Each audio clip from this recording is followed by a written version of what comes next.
Bueno, buenos días, buenas tardes o buenas noches, hermanos, ¿cómo les va? Primero me presento, mi nombre es Joshua Rodríguez Murillo, soy miembro de la Iglesia Osana, es un gusto para mí estarles hablando, aunque sea por estos medios. Y hoy tengo el privilegio de compartirles un mensaje, el cual pues gracias a Japet, él me ha permitido, ¿no? Por medio de este medio, hacerle llegar a todos ustedes, ¿no? Entonces espero que pongan atención y que les sea de bendición para todos ustedes. En el día de hoy vamos a hablar de cristianismo o cristiano, refiriéndonos a ese término, ¿no? Es algo que sin duda alguna todos nosotros hemos llegado a escuchar en alguna ocasión. Esa palabra que hace referencia a este personaje histórico que vemos reflejado en la Biblia, ¿no? Que es la persona de Jesucristo, fuente principal de lo que es nuestra religión cristiana. Y bueno, esta palabra goza de un cierto grado de popularidad, ¿no? La vemos que en diversas ocasiones llegamos a utilizarla para referirnos a eventos, iglesias, cantantes o música en general, pero más concretamente la utilizamos para algo muy específico y son los seguidores, las personas cristianas o los cristianos en su defecto. En principio podríamos pensar, bueno, que sea una palabra que goza de popularidad es algo bueno, ¿no? Es bueno que muchas personas vengan y puedan conocer acerca de quién es Cristo, de su vida, de su mensaje. Sin embargo, es importante también ver un punto de vista, el cual muchas veces a nosotros se nos escapa, y el siguiente: el uso que le damos a la palabra. Si bien la popularidad hace que un mensaje sea muy difusivo, que alcance a muchas personas, también puede cometer el error de caer en la cotidianidad y perder la esencia de su significado. Y es lo que vemos precisamente con la palabra cristianismo. Y veámoslo desde este punto de vista. Normalmente cuando nos referimos a alguien que es cristiano, lo hacemos bajo actitudes que son cuanto menos comunes, como puede ser, bueno, vemos a alguien que viene a la iglesia, vemos a alguien que está orando, vemos a alguien que ayuna, que quizás alguna vez habrá leído la palabra de Dios, o lo hace de una manera más o menos cotidiana. Quizás sea alguien que llegue a hablar de Dios, que sepa incluso un poco de teología, o simplemente la idea de que sea alguien que cree en Dios en nuestra sociedad. Podemos venir y pensar, bueno, este es un cristiano, este es un hermano, y lo tratamos como tal. De hecho, cuando venimos y recibimos gente en la iglesia, de alguna u otra manera a veces damos por sentado de que se trata de un hermano. Sin embargo, ¿realmente eso es todo? Pensémoslo así. Las actitudes cotidianas tienden a ser precisamente eso, cotidianas, que sean reflejables por todo el mundo. Y es ahí donde alguien de una manera externa podría hacer una crítica y decir, ¿realmente eso es todo?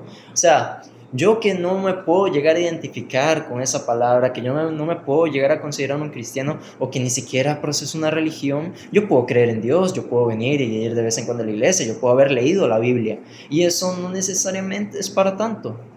O incluso podría alguien decir, bueno, ok, eso es normal, eso es del todo el mundo, ya todos en algún sentido lo pudieron haber hecho.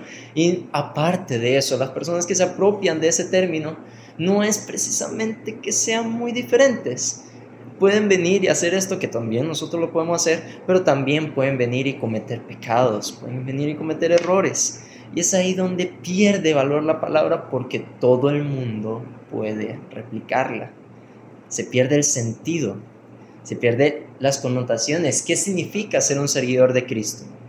Entonces, bajo ese término, y algo que sin duda alguna todos nosotros también nos hemos llegado a topar como una crítica hacia nosotros mismos o hacia gente externa, viene esta prédica o esta serie de prédicas, las cuales llevan como título Un cristianismo coherente.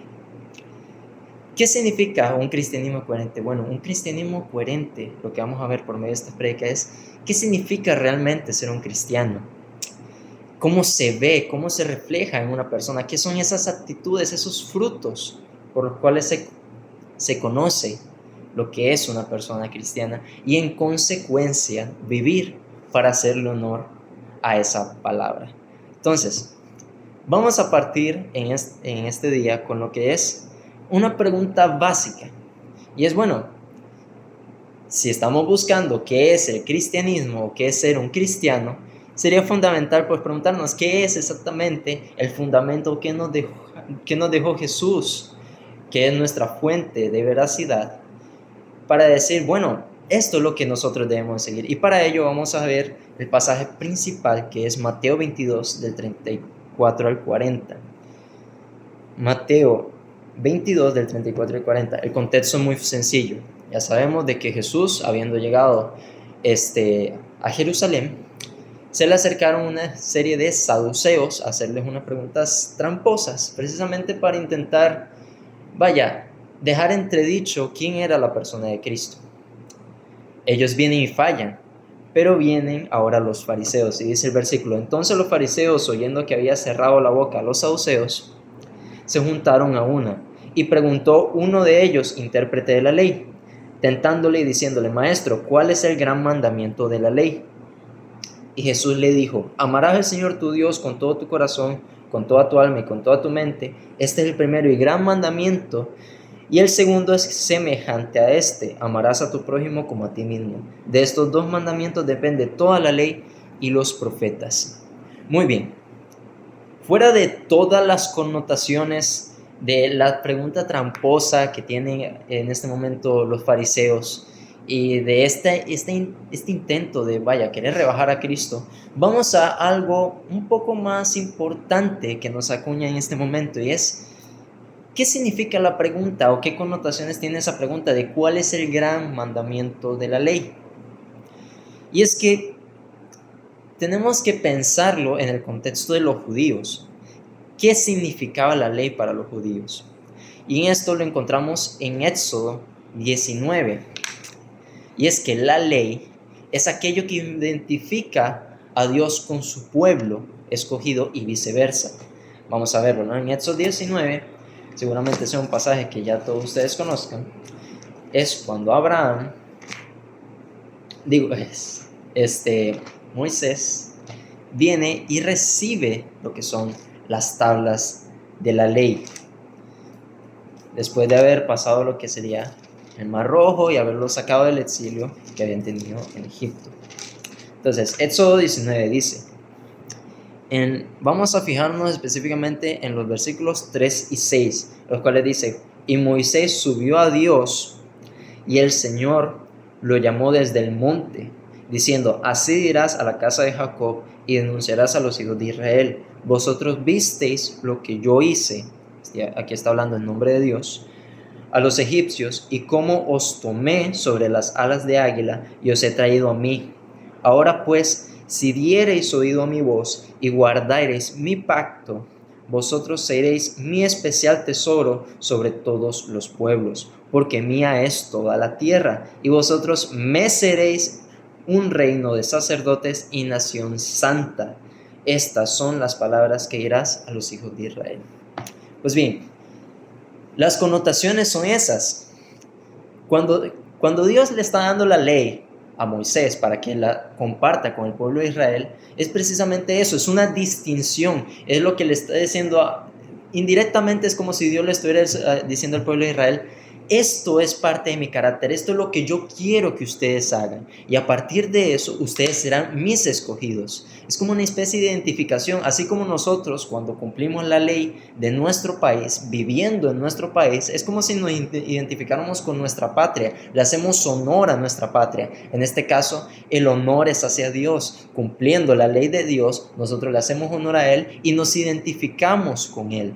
Entonces, volviendo al pasaje de Mateo 22, 34, el hecho es el mismo. Cuando le está preguntando sobre la ley, está diciendo: ¿qué es lo principal que tiene que cumplir el pueblo escogido por Dios? Que en este caso entendemos que Jesús es el mismo Dios. Por tanto, es como, trayéndolo a nuestro contexto, es como si nosotros podríamos atribuirle esa pregunta nosotros mismos hacia Dios, es decir: Dios, Jesús, ¿qué es aquello que tú quieres que nosotros hagamos? ¿Qué es lo que tú quieres ¿Con qué tú quieres que nos identifiquemos de la ley tuya para así poder ser seguidores tuyos? Y ahí está la respuesta de Cristo. Amarás al Señor tu Dios con todo tu corazón, con toda tu alma, con toda tu mente y con todas tus fuerzas, y amarás a tu prójimo como a ti mismo. Ahora bien, ¿cuál es el problema acá? No obstante, cualquiera podría decir, bueno, yo también amo a Dios. Y caemos en el mismo error que estábamos cayendo en un principio al definir que cristiano es una palabra común. Y no es de extrañar, muchas personas vienen y dicen amar a Dios, o pueden decir amar al prójimo. No, es que yo trato bien a mi mamá, trato bien a esta persona, hago esto, una obra de caridad, voy de vez en cuando a la iglesia. Ya eso me es suficiente para decir, bueno, yo amo a Dios, pero no es tan así. ¿Qué significa amar a Dios? Bueno, esto lo encontramos para hacer un recorrido de lo que sería la argumentación. Sería en 1 Juan 4, los versículos específicamente del 8 al 10. 1 Juan 4, de los versículos 8 al 10. Dice, el que no ama no conoce a Dios, porque Dios es amor. En esto se mostró el amor de Dios para con nosotros, en que Dios envió a su Hijo unigénito al mundo para que vivamos por Él. En esto consiste el amor, no que nosotros hayamos amado a Dios, sino que Él nos amó a nosotros. ¿Cómo se interpreta exactamente este pasaje? Esto lo vemos muy sencillamente por medio del mensaje del Evangelio. ¿Qué significa que Dios nos amó a nosotros? No es que de nosotros nazca el amar a Dios, no. Sino que a partir del mensaje del Evangelio nosotros podemos amar a Dios. ¿Cómo entendemos el amor de Dios? Bueno, muy simple, en Juan 3:16, un pasaje que todos nosotros conocemos, ¿no? Porque de tal manera amó Dios al mundo que dio a su Hijo unigénito para que todo aquel que en Él crea no se pierda, mas tenga vida eterna. Y otro pasaje que podemos considerar es 2 Corintios 5:21, el cual dice, 2 Corintios 5:21, a quien no conoció pecado, lo hizo pecado por nosotros, para que nosotros fuésemos hechos justicia de Dios en él. Cuando nosotros vemos el amor de Dios, directamente apuntamos a la persona de Jesucristo y a sus obras, que es en donde nosotros basamos nuestra fe, que es el mensaje del Evangelio. Entonces, ¿cómo entendemos el que Dios nos amó a nosotros primero? Bueno, en que nosotros, siendo pecadores, en el estar muertos en delitos y pecados, como dice la palabra de Dios, en esa condición, Dios tendió gracia para con nosotros, enviando a Jesucristo, viviendo la vida que nosotros no podíamos vivir, cumpliendo los mandamientos que nosotros no podíamos cumplir, muriendo en muerte de cruz, para así ser propiciación de Dios, para así ser sacrificio de Dios. Y a partir de ahí, nosotros poder amarle. El principio del amor a Dios está en el Evangelio. Entonces, ¿cuál es el fruto posterior al Evangelio? Porque es debido a este entendimiento que nosotros venimos y decimos, amar a Dios es nuestra consecuencia. Nosotros amamos a Dios porque no nos amó primero, y nosotros amamos porque Él entregó a su Hijo. Entonces, a partir del entendimiento del Evangelio, viene lo que es el amor a Dios. Pero ¿cómo se ve esto?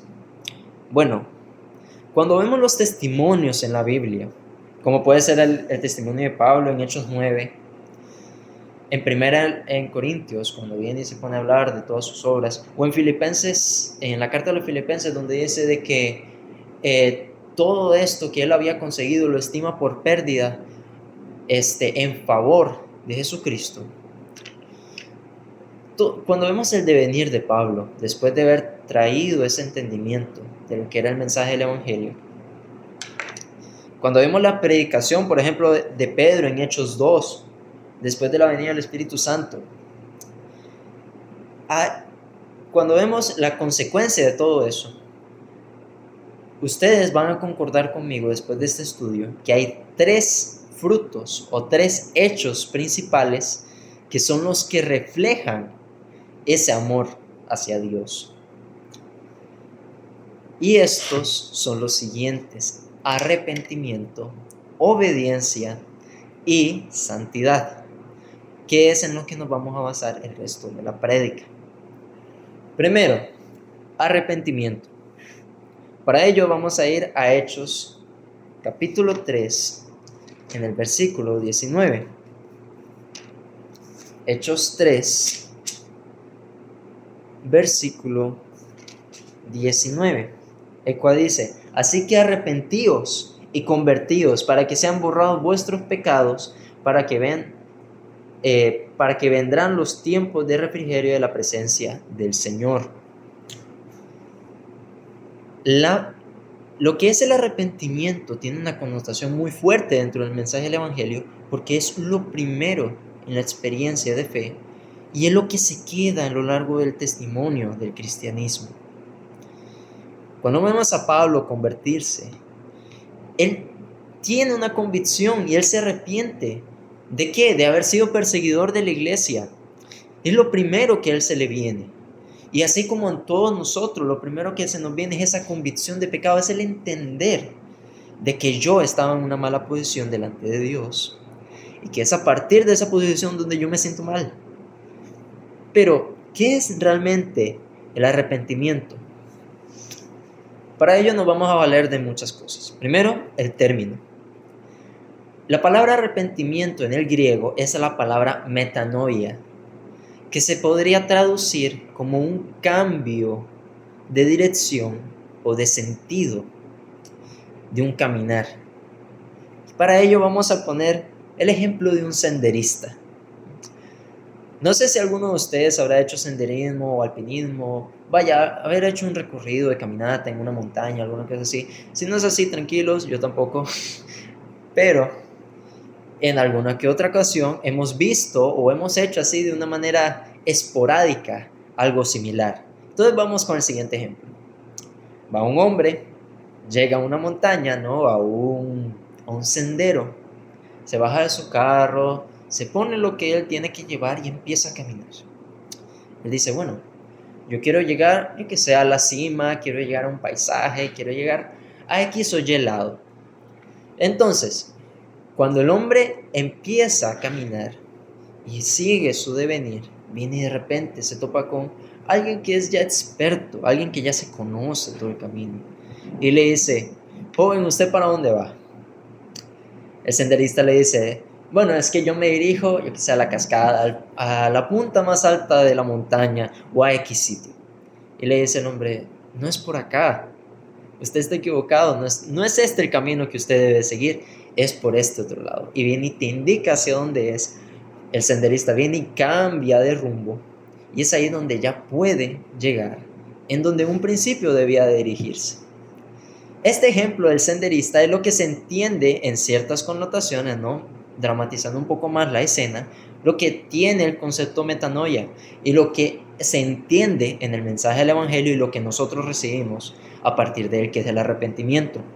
Cuando nosotros empezamos nuestra vida, empezamos ya torcidos, empezamos caminando desviados en una dirección pensando que hacia allí está la felicidad, no, porque como dice Aristóteles, el fin de la vida, al fin y al cabo, hacia donde se dirigen todas las perfecciones, todas las cosas del hombre, es hacia la felicidad. Ese es nuestro fin último, ese es nuestro destino, buscar la felicidad. Y pensamos que la felicidad es justo por donde nosotros nos guiamos. Pero ¿qué pasa? Viene un momento Jesús, se nos presenta por revelación y nos dice, no es por acá, es hacia este otro lado. Nosotros nos damos cuenta, nos damos media vuelta y empezamos a caminar en dirección y en guianza de ese que sí sabe dónde nos tenemos que dirigir. Ante este ejemplo, tenemos lo que son 4 puntos principales para entender aún mejor lo que es el arrepentimiento, y es la revelación, que es cuando Dios viene y nos da esa conciencia de pecado y nos dice, por aquí no es. El entendimiento, que es cuando nosotros aceptamos eso y decimos, estábamos equivocados.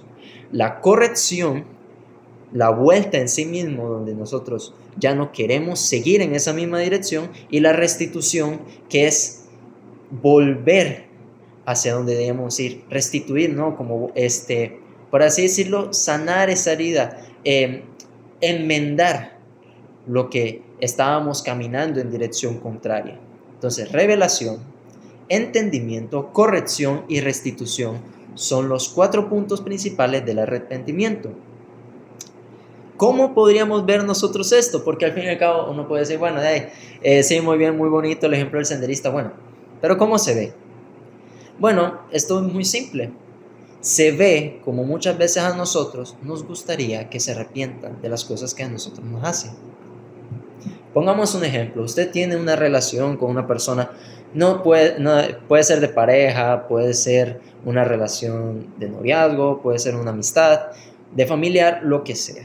Tiene una relación con alguien, una mujer, hombre, lo que sea. Viene esta persona y en una discusión, en una plática, lo que sea, viene y de repente les insulta. De una forma gratuita. No porque fue una broma, no un malentendido, que pueden ser ocasiones, no, sino que no cabe duda de que hubo un insulto, hubo un intento por querer denigrarte, hacerte sentir mal. Ante eso, ¿qué nosotros esperamos cuando vemos esto? Vamos con los caminos, ¿no? Primero, está lo que es la revelación. Venimos nosotros y le decimos a la persona, mira, me insultaste este día. Eso estuvo mal por tal y tal razón y no me gustó, me hiciste daño. A partir de ahí, ya están las otras 3 etapas que son las que les tocan a esa persona. Entendimiento, corrección y restitución. Si viene la persona y se hace el loco, no quiere entender, se tapa los oídos, sale corriendo, lo que sea, o empieza a poner excusas, utiliza lo que se llama el tu quo, que no, el tú más, tú haces esto, tú haces aquello, se empieza a poner justificaciones, lo que sea. Claramente ahí no hay un entendimiento y ahí estamos mal, porque la persona ni siquiera está entendiendo de que él está haciendo mal, él está siguiendo su camino. Él en su concepción y en su idea, él sigue estando bien. Y evidentemente eso daña la relación. Vamos con el segundo ejemplo, ¿no? Que ya sería algo más bueno, algo que podríamos decir, ok, está bien, que es que entiende y dice, mira, sí, la verdad es que te insulté, eso estuvo mal, perdón. Pero ¿qué sucede si en esa misma conversación o a los días viene y te insulta igual o hace algo mucho peor? Nuevamente, no de manera inconsciente ni nada, no, sino que con la mera intención viene y te insulta. Podrá la persona haber entendido de que estuvo mal, pero eso no sirve de nada. ¿Por qué? Porque te vuelve a insultar. Es como, o sea, es una culpa que es irreverente, no sirve. Avancemos un poco más. Digamos que viene y se corrige. Viene y empieza y dice, bueno, sí, y no lo vuelve a hacer. O al menos, porque hay que ser maduros, hay que entender de que no todos son perfectos. Viene la persona y empieza a intentarlo, empieza a cambiar, hace todo el propósito por dejar de hacerlo y lo hace en una medida en la cual es muy tenue o directamente ya lo deja de hacer progresivamente. En un principio podríamos decir, vale, perfecto, pero no es todo. No es todo porque aún está el daño, por una parte, y segundo, no termina de revelarlo todo. Y nosotros también nos sentimos incompletos cuando ocurre eso, porque puede dejar una grieta, incluso aunque la persona se esté cambiando. ¿Cómo nosotros realmente nos complacemos cuando se arrepienten de lo que nos hicieron a nosotros? Cuando no solamente entiende la persona que estuvo actuando mal, y aparte de eso se corrige, sino que empieza a actuar mejor, que es lo que es la restitución. No solamente ya te dejó de insultar o ya casi ni lo hace, sino que te empieza a tratar mejor. Viene la próxima vez y que lo hace, te pide disculpas de una vez. No tienes que estarle insistiendo, tiene un mejor trato, te trata con cariño. En vez de palabras negativas, utiliza palabras positivas, te presta más atención. Ahí es donde nosotros nos sentimos complacidos con esa persona. Porque hizo todo el proceso, no lo dejó a medias, no hizo nada, simplemente vino y hizo lo que le tocaba hacer para mantener esa unión que era arrepentirse. Y eso es precisamente lo que Dios nos pide. Ahorita lo vamos a ver con un pasaje bíblico, o un ejemplo bíblico, mejor dicho. Dios no quiere que simplemente vengamos y entendamos de que estamos actuando mal. Tampoco, obviamente, no quiere que de que no sepamos nunca que actuamos mal, porque sería guiarnos a la muerte entendiendo por nuestra conciencia que nos acusa de que estuvimos actuando mal, pero nunca por revelación, como si hubiésemos seguido tranquilos, como si Dios no nos hubiese advertido. No, Dios no quiere eso. Dios tampoco quiere que usted simplemente se entere de que hizo mal, tampoco quiere que venga y se corrija y quizás deje de tener esa actitud pecaminosa. No, Dios y las personas, porque así como usted quiere eso de la gente, usted también lo tiene que desear hacerlo usted para con Dios y para con los demás.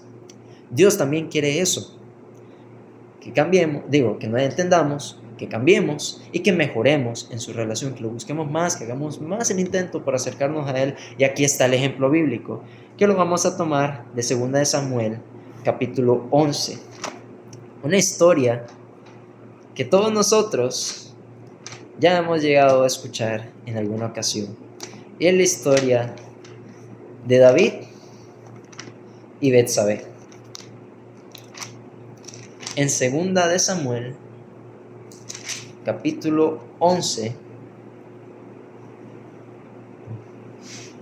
voy a resumir la historia de la manera más irreverente posible para dinamizar un poco esto, ¿no? David, hombre escogido por Dios, una persona que se dice en la Biblia que su corazón estaba acorde a la voluntad de Dios, ¿no? Era alguien escogido, alguien amado, alguien que había peleado contra los filisteos, alguien que había actuado coherentemente, alguien que había rendido una buena batalla junto al rey Saúl contra todos esos enemigos de Israel. ¿Qué ocurre con David? Bueno, un día el hombre se levantó más caliente que el sol y decidió ir y darse una vuelta al balcón, seguro para que se le apague el fuego. Pero ¿qué pasa?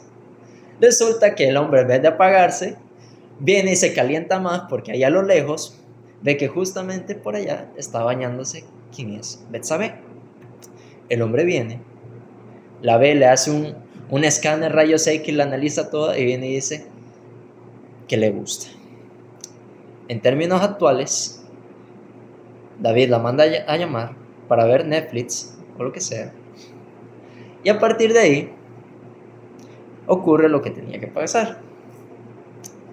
Pasan los días y le llega la noticia a David de que Betsabé está embarazada.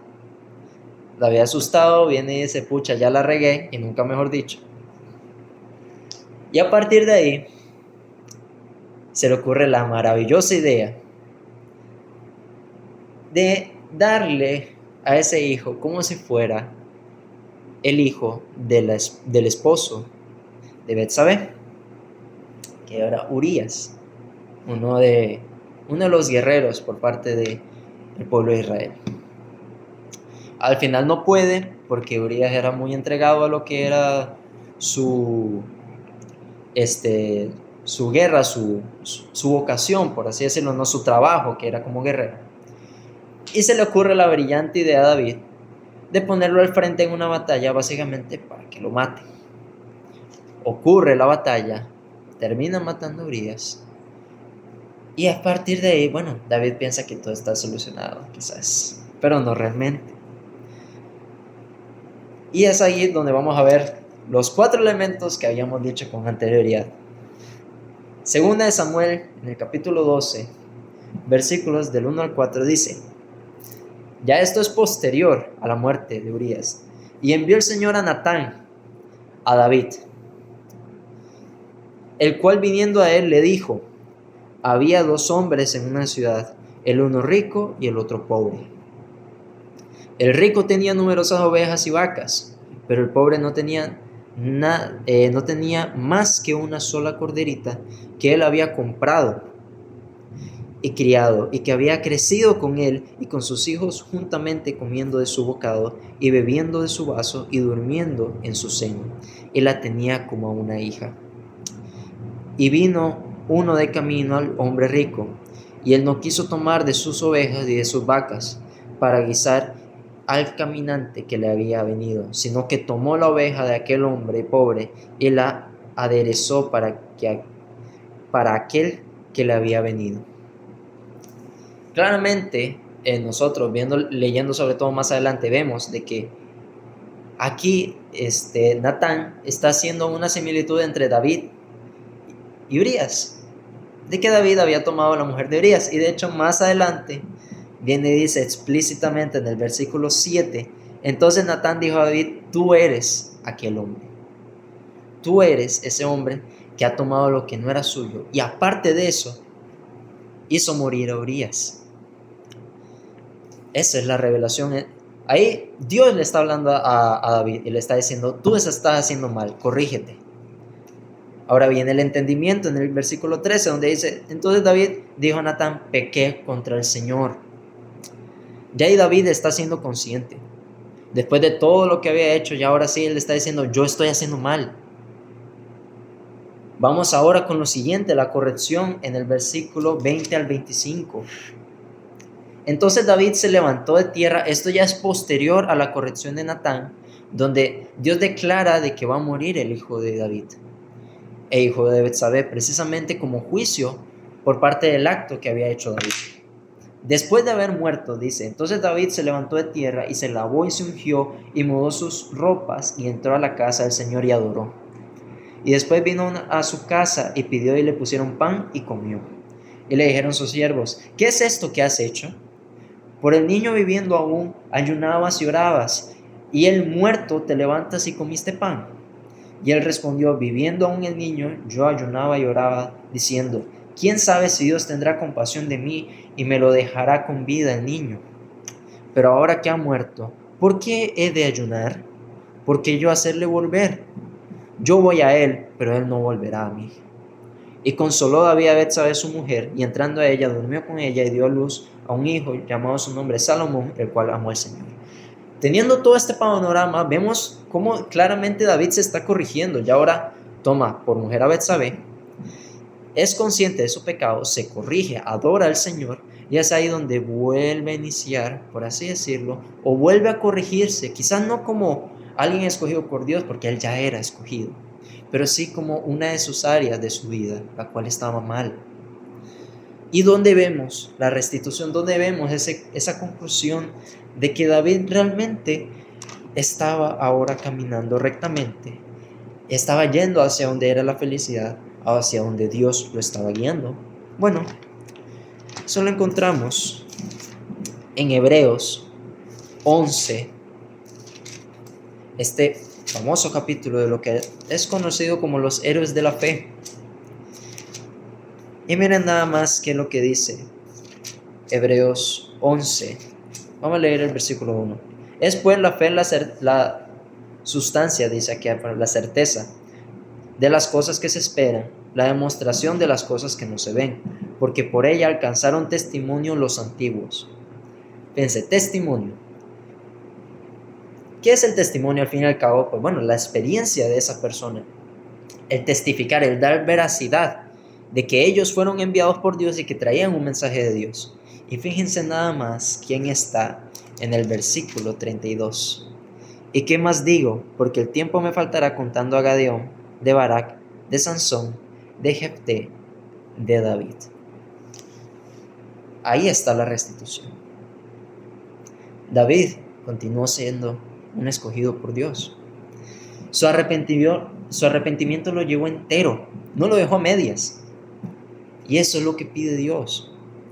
¿Y por qué pongo el ejemplo de David? Bueno, muy sencillo, porque realmente esto nos dice mucho.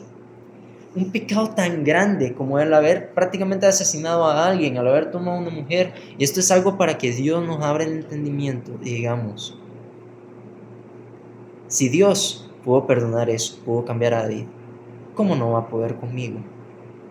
Si Dios ya está haciendo la obra y yo ya soy hijo suyo, ¿cómo no voy a poder cambiar? Quizás sea difícil, complicado, pero tiene que haber ese arrepentimiento, tiene que haber esa conversión.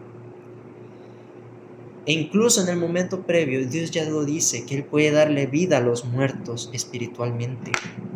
Esto es un llamado de atención. Esto es como si Dios nos dijera, busque cómo arrepentirse. Y esto es también lo que yo invito a todos ustedes con respecto al arrepentimiento. Primero por la revelación. Busquemos. investiguemos, anhelemos la verdad, investiguemos sobre diversos temas, en revistas, en información por internet, en videos, preguntémosle a personas, todo. Veamos cuál es el estilo de vida correcto hasta que nos estorbe el cómo estamos viviendo, el cómo estamos viviendo delante de Dios y delante de las personas, el cómo estamos viviendo con nosotros mismos.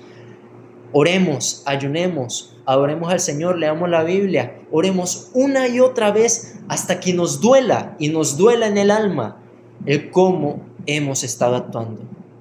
¿Por qué? Porque el pecado y los errores no son cualquier cosa. Son golpes que damos a las relaciones que tenemos con nosotros mismos, con Dios y con los hombres. Son como fisuras, como roturas entre dos telas, más grandes o más pequeñas, pero que arruinan toda la prenda y que pueden llegar al punto de hacerla irreparable. En el caso de dos personas, pueden hacerlas que no se vuelvan a ver, ni siquiera se quieran ver. En el caso de uno con uno mismo, que uno se odie, se desprecia, ahí ve también algunas enfermedades psicológicas. El disociarse de lo que es uno, empezar a inventarse cosas, el buscarse a uno mismo, cuando uno ya sabe quién es uno, qué es lo mejor para uno, pero uno que se disocia precisamente porque se odia, porque ha roto su relación con uno. Y en el caso de con Dios, bueno, ya sabemos dónde terminan las personas que nunca se reconciliaron con Dios. Es por eso necesario ir con hilo y con aguja, poco a poco, enmendando ese error y haciendo que esas dos telas, tú y los demás, tú y Dios, tú contigo mismo y tú con Dios, empieces a unir esas dos telas, empiezan a unirse hasta que lleguen al punto en que vuelvan a ser unas, al punto que se puedan abrazar y así puedan volver a estar unidas con un verdadero arrepentimiento. Vamos con el segundo punto, la obediencia. Para ello vamos a Juan capítulo 14, versículo 15.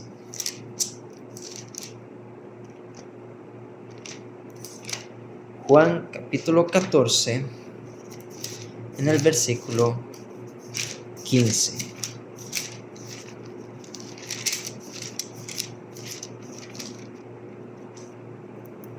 Dice, si me amáis, guardad mis mandamientos. Clarísimo, ¿no? Si me amáis, guardad mis mandamientos. Son muchas las cosas que nos pide el Señor que hagamos. Hay cosas con respecto a Él, como el hecho de no tener ídolos, orar, ayunar, leer la palabra, estar en comunión con Él, asistir a la iglesia, ¿no? ¿Cómo es esto de no hagáis como muchos tienen por costumbre, dice la Biblia, ¿no? En fin, son muchas las cosas que Dios nos pide que hagamos con Él, con los demás, con nosotros mismos. Yo qué sé, que tengamos obras de caridad, que nos amemos, que hagamos autorreflexión, que no mintamos, que no engañamos, que no digamos falso testimonio. Hay un sentido general de los que son los pecados de la lengua, que es este pasaje donde dice, no habléis mal, refiriéndose a todas esas cosas. Consagrar todos nuestros miembros en pos del Señor, como dice Romanos. En fin, son muchas las cosas que Dios nos pide. Para ello solo es necesario abrir la Biblia, leer un pasaje y ya ahí tenemos algo que Dios quiere que nosotros hagamos. Sin embargo, ¿qué es la obediencia exactamente? Porque de nada nos sirve la ley si solo se queda en el papel. Imagínense eso. Que en Costa Rica venga y diga, la ley puede venir y tener un montón de mandatos, un montón de estatutos, pero de nada le sirve si ninguno nos suscribimos a ella, si ninguno la obedece. Podrá decir no matar y puede andar medio mundo matando y eso no implica nada. Eso es la ley para nosotros. Nosotros tenemos que obedecer la ley. No se puede quedar solo en el papel. Tiene que haber una actitud de obediencia. Y ese ejemplo de la ley lo vamos a poner un poquito similar con lo que sería el ejemplo de un soldado, un comandante. Yo no sé ustedes si habrán visto alguna película de soldados, ¿no? Donde el comandante o la persona que está encargado de todos los que sean de un menor rango tienen una autoridad que es exacta y que no puede ser quebrantada. De hecho, si lo hace y se quebranta algo, normalmente hay un castigo, yo qué sé, haz ciento y tantas flexiones, haz esto, haz aquello. Se puede incluso denegar de su servicio. Entonces, esa actitud que debe tener el soldado es rígida. De venir y actuar exactamente como el capitán, como el comandante le está indicando, como el jefe del ejército, como quien sea. O un ejemplo incluso más práctico, el ejemplo de la madre y el hijo. No es de extrañar que nosotros en algún momento nuestra madre nos haya dicho, tiene que hacer esto en la casa, que se tiene que barrer, tiene que limpiar, tiene que hacer sus deberes, y puede que nosotros no tardemos ni decir, no quiero, cuando ya nos cae la chancla en la cabeza, ¿no? Bueno, a excepción de que Dios no nos va a poner a hacer 100 flexiones, y que Dios no usa chanclas, porque imagínense, sería la muerte más irreverente, aparecía en noticias, ¿no? Mueren millones de cristianos a causa de trompadas venidas por chancletas del cielo. O sea, no. Dios no utiliza esos medios, utiliza otros para hacernos la corrección, pero ese no es el punto. El punto es la actitud. Esa actitud que deberíamos tener como un soldado hacia un comandante, como un hijo hacia una madre, un padre, es la que en cierto sentido Dios nos pide que tengamos con Él. Una actitud rígida. Si Dios dice A, es porque es A y se tiene que hacer. Y no es una fe ciega, entendamos. Al fin y al cabo nosotros podemos dar razón de la esperanza que hay en nosotros, como dice la Biblia. Nosotros no nos guiamos ciegamente, es por fe. Y la fe también es razonable, pero sigue siendo fe. Sigue teniendo que haber esa entrega por parte de nosotros de confianza, de entender de que aquello que nos manda Dios es lo mejor para con nosotros. Y el mejor ejemplo, los mejores dos ejemplos, mejor dicho, que tenemos de esto, ¿qué más sino el padre de la fe, Abraham? Todos sabemos qué hizo Abraham. Un acto que creo que hasta muchos de nosotros nos haría temblar o dudar de nosotros mismos en nuestra relación con Dios. Porque así como dice el teólogo y filósofo danés Søren Kierkegaard, la fe termina siendo un punto totalmente ciego. En Abraham, principalmente. Esto se ve en el libro Temor y Temblor. Abraham no tenía absolutamente nada a que aferrarse. Si eran sus sentimientos, ¿qué padre va a querer matar a su hijo? Si era en base a su ética, la cual también lo enviaba la ley que decía no matarás, ¿qué persona va a querer matar a alguien? Si es su relación con Dios, Dios le había mandado a Isaac. Y sin embargo, ¿qué vemos en Génesis 22? Versículo 1 y 2. Y aconteció después de estas cosas que tentó Dios a Abraham. Y le dijo, Abraham, y él respondió, heme aquí. Y dijo, toma ahora tu hijo, tu único, Isaac, a quien amas, vete a la tierra de Moriah y ofrécelo allí en holocausto sobre uno de los montes que yo te diré. ¿Y cuál es el acto de obediencia de Abraham? Hacerlo. Pero fíjense ustedes hasta dónde llega la obediencia y la fe de Abraham. Principalmente en versículos 7 y 8, el cual dice, entonces habló Isaac, esto ya en el monte Moriah, Abraham y su padre, y le dijo, Padre mío. Y él respondió, heme aquí, mi hijo. Y él le dijo, he aquí el fuego y la leña, pero ¿dónde está el cordero para el holocausto? Y Abraham dijo, Dios se proveerá de cordero para el holocausto, hijo mío. E iban juntos. ¿Dónde rompe Abraham con lo que es la concepción de nuestra fe y su obediencia? Abraham fue mucho más allá de lo que podremos llegar a estar nosotros en algún momento o hemos llegado a estar. Fue tal su obediencia, fue tal su fe en Dios. Él sabía, él tenía la esperanza de que Dios podía venir y salvar a su hijo. Tenía la esperanza, por eso él dice de que él va a proveer holocausto. Él quería a su hijo todavía, pero aún así, en su acto de fe y obediencia, en que aún estando la posibilidad de que Dios sí le quitase a su hijo, él decidió otorgar. Al final ya sabemos qué pasó. Dios le dio de vuelta a Isaac. Pero fíjense hasta dónde debe ir la obediencia. ¿Y qué otro ejemplo más que Jesús en Lucas 22? En los versículos 39 al 44. Después de que Jesús estaba a punto de enfrentarse a lo que era la muerte de cruz, en lo que era el Getsemaní, mire lo que tenemos en el versículo 39 al 44. Y saliendo se fue como solía al monte de los olivos, Getsemaní. Y sus discípulos también le siguieron. Y cuando se acercó a aquel lugar, él les dijo: orad y no entréis en tentación. Y él se apartó de ellos como un tiro de piedra, y puesto de rodillas oró, diciendo: Padre, si quieres, pasa de mí este vaso.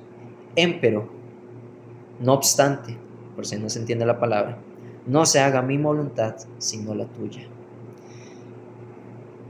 Y le apareció un ángel del cielo confortándole, y estando en agonía, oraba más intensamente, y fue su sudor como grandes gotas de sangre que caían hasta la tierra. La obediencia de Jesús va por el mismo rumbo. A él no le importaba lo que tenía que hacer, sino principalmente el punto de partida no es lo que tenía que hacer, era quien se lo estaba pidiendo.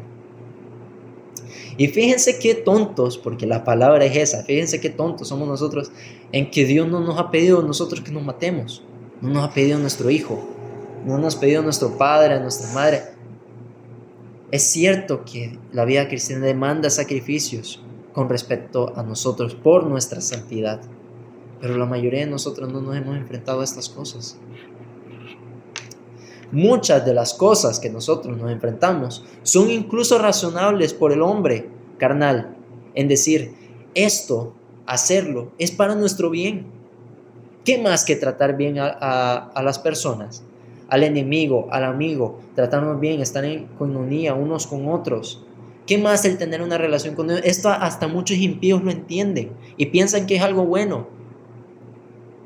Entonces, ¿qué sentido tiene que nosotros, siendo cristianos, entendiendo que esa es la ley de Dios y que eso es lo que Dios nos pide que hagamos, prefiramos desobedecerles y es como si le digamos a Dios: no, lo que yo voy a hacer es mejor?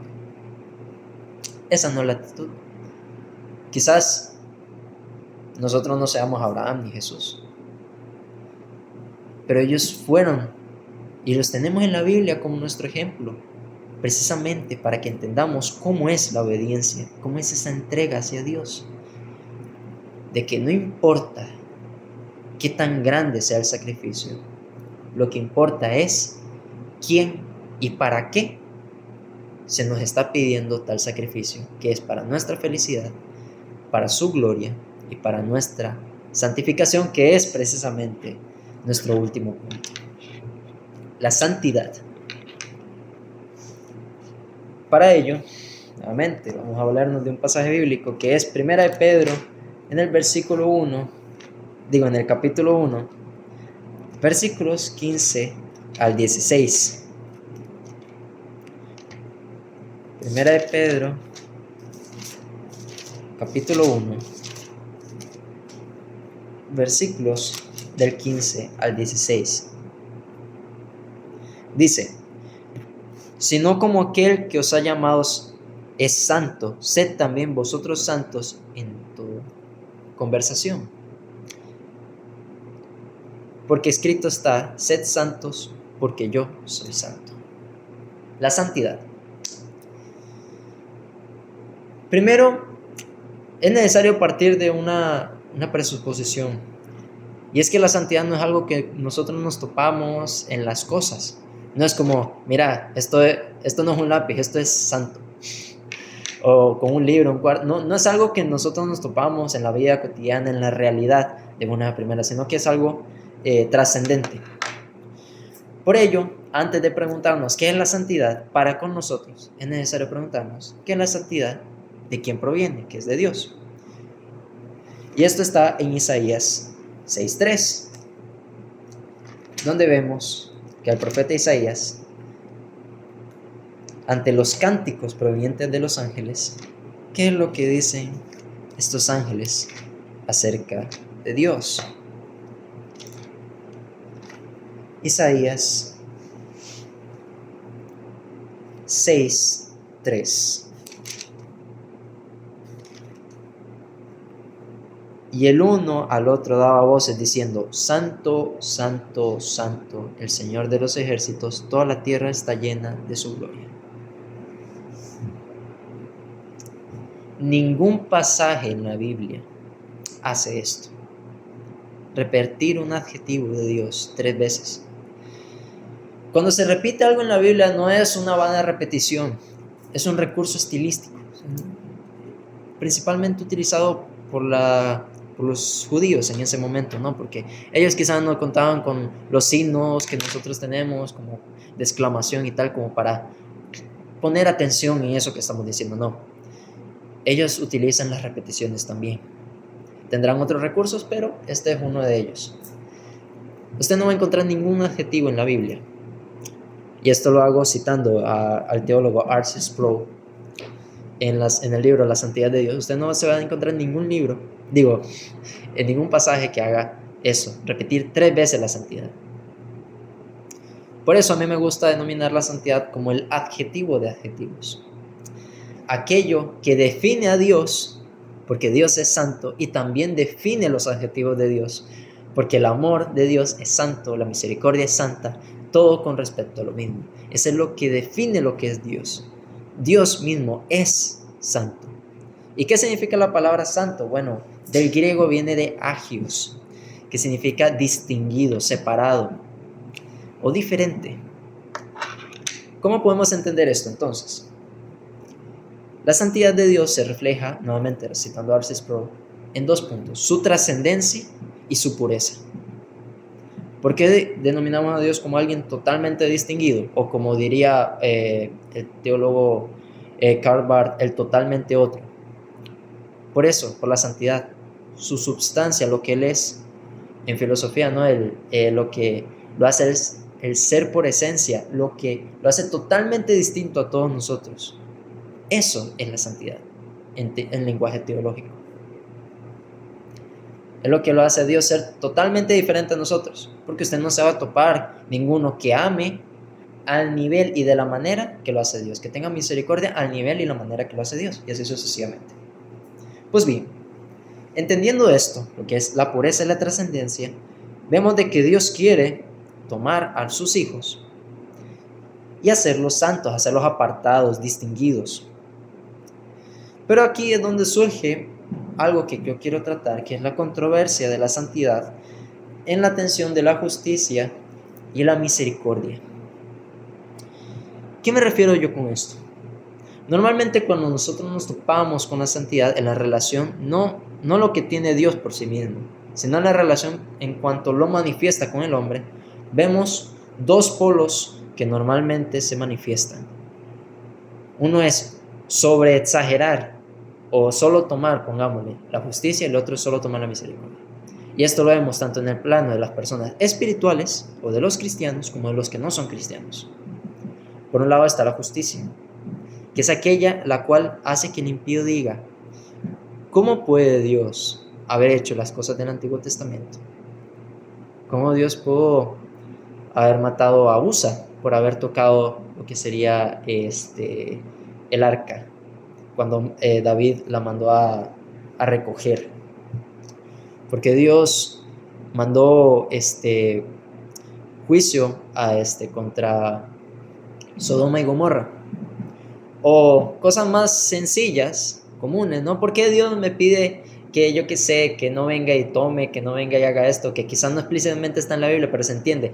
¿Cómo Dios puede pedirme a mí que yo venga y no disfrute la vida? Que no venga y tenga estos parámetros. ¿Cómo puede Dios venir y decirme esto? Es muy duro. ¿No es acaso Dios no nos está perdiendo de felicidad, de hacer lo que nosotros queremos, lo que en teoría sería lo más bueno? Eso podría decir alguien afuera, pero alguien de adentro puede verlo de otra manera y ver la santidad de Dios como algo muy duro y decir: yo me aparto de Dios. ¿Por qué? Porque me da miedo, me hace sentirme sucio y me cohíbe. No puedo acercarme a Dios y no puedo yo también santificarme porque yo me siento así, me siento mal. Y lastimosamente mucha gente se pierde de Dios precisamente por eso, por solo ver la justicia. Luego está el otro lado, que es solo ver la misericordia. Y es ahí donde vemos ese intento de solo ver el amor de Dios. Por parte del impío, ver que solo Dios es amor y que nos quiere exactamente como estamos. Y ignorar totalmente la justicia, ver de que incluso uno puede no ser cristiano y eso no tiene que afectarnos en absolutamente nada. Y tampoco el cristiano tiene que venir y decirle al impío qué tiene que hacer, porque de por sí Dios manda amarlo. Y por parte del cristiano, ¿qué puede hacer? Lastimosamente lo puede hacer caer esa concepción en que Dios lo quiere exactamente como está. Quizás si se haya arrepentido, quizás ya sea cristiano, pero no cambie por creer de que Dios lo quiere así. Y en ambos polos vemos una cosa, que no se cumple lo que habíamos visto anteriormente, la obediencia y el arrepentimiento. Entonces esto no puede ser la santidad. La santidad no puede ser mera justicia, ni tampoco puede ser mera misericordia, entendiéndolo superficialmente. ¿Cómo arreglamos esto entonces? La misma Biblia nos lo dice. En Apocalipsis, capítulo 22, versículo 11, el cual dice así: el que es injusto, sea injusto todavía, y el que es impuro, siga siendo impuro todavía. Y el que es justo, sea justificado, y el santo, sea santificado todavía. En otra versión dice: el que es santo, santifíquese más. ¿Cómo es esto? No que ser santo es simplemente algo inicial.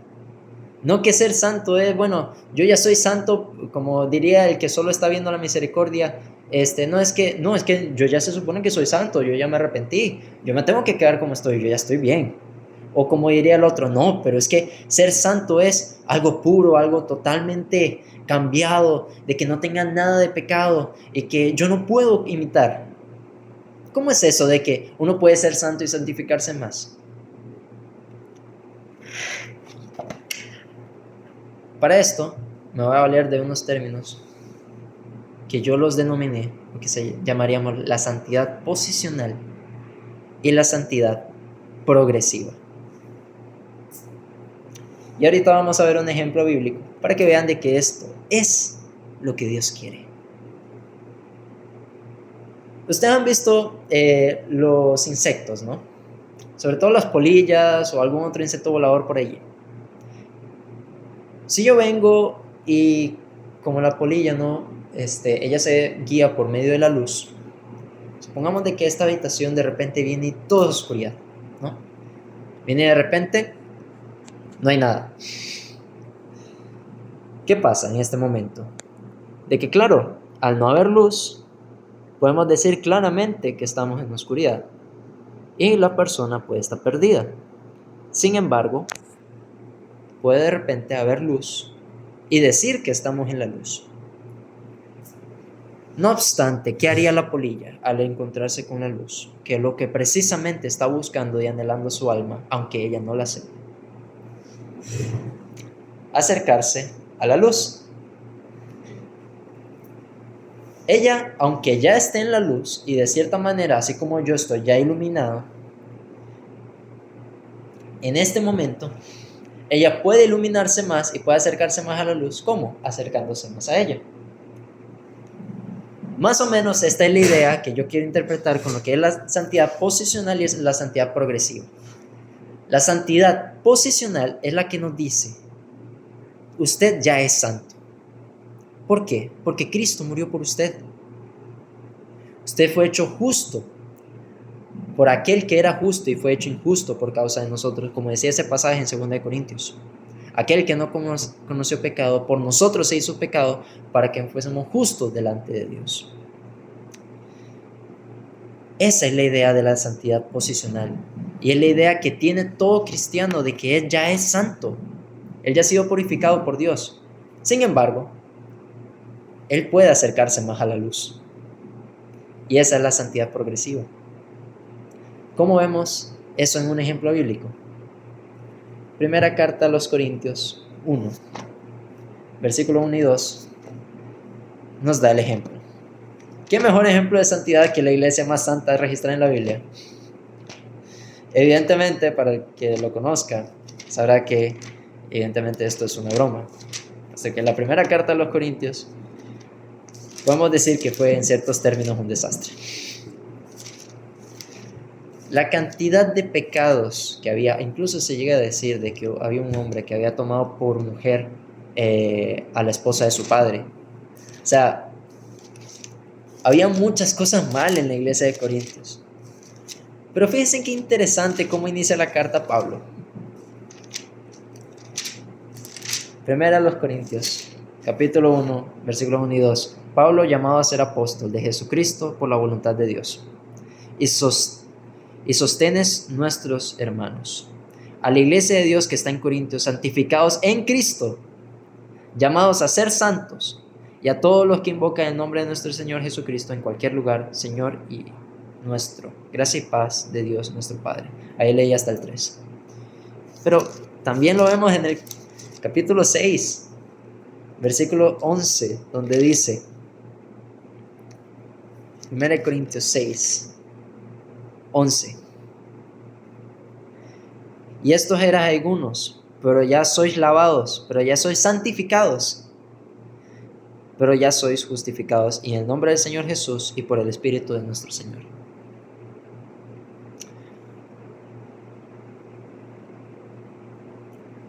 Dentro de la connotación esto nos rompe, porque cualquiera podría decir exactamente lo mismo. Como la iglesia de Corinto es santa, por lo que está diciendo Pablo, llamados y escogidos por Dios. No fue por nuestro amor, sino porque Él nos amó primero. La carta a los Corintios demuestra estos dos puntos. Ellos, había pueblo que sí era llamado a ser santo y que ya eran santos en Cristo. Y sin embargo, aún llamándolos santos, ¿qué hace Pablo en toda la carta? Corregirlos. ¿Y qué es la corrección sino un llamado a santificarse más?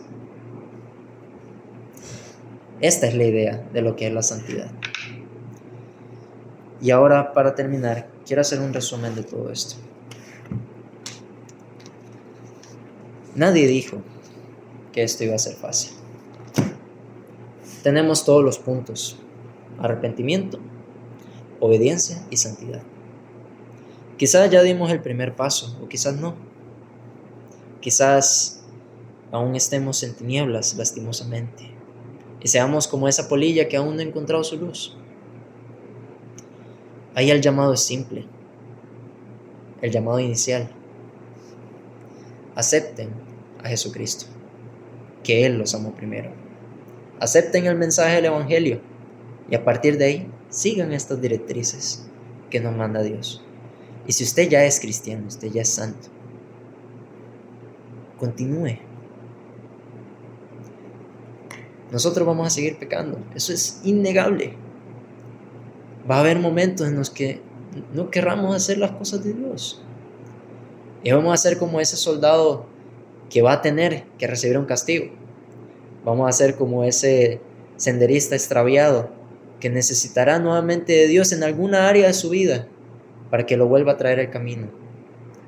Vamos a ser como esa polilla que necesitamos una luz fuerte, como puede ser la palabra, una oración, la palabra de un hermano, para que Dios nos vuelva a traer a la luz.